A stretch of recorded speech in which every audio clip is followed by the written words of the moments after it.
Няма да се случи тази комисия по този начин. Просто няма да стане по този начин.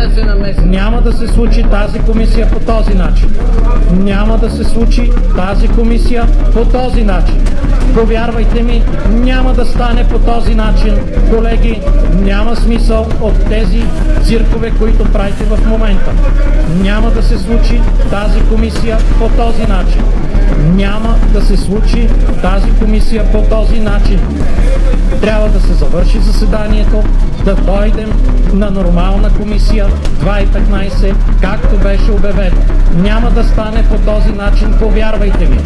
Няма да стане. Пробвахте го, не ви мина номера.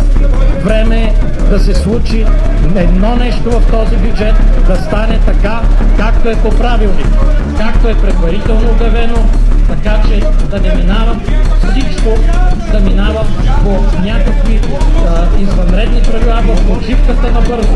Просто няма да стане по този начин, повярвайте ми. Няма да стане по този начин.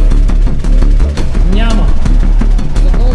Няма да стане, господин Добрев, повярвайте ми, няма никой да чуе какво се опитвате да кажете.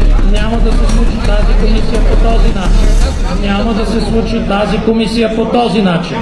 Няма да се случи тази комисия по този начин. Не, въобще не съм в криза.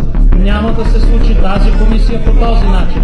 Вие сте в криза, защото ви е страх да погледнете избирателите си в очите и да им обясните, че ще направите най-голямото увеличение на данъци от времето на Жан Виденов насам. Това ви е проблема. Няма да се случи тази комисия по този начин. Повярвайте ми, няма да се случи тази комисия по този начин. Просто няма да стане. Няма да се случи тази комисия по този начин, господин Добрев. Знаем достатъчно други думи. Не са за все пак сме в края на Народното събрание. Иначе доста други думи щяхме да използваме.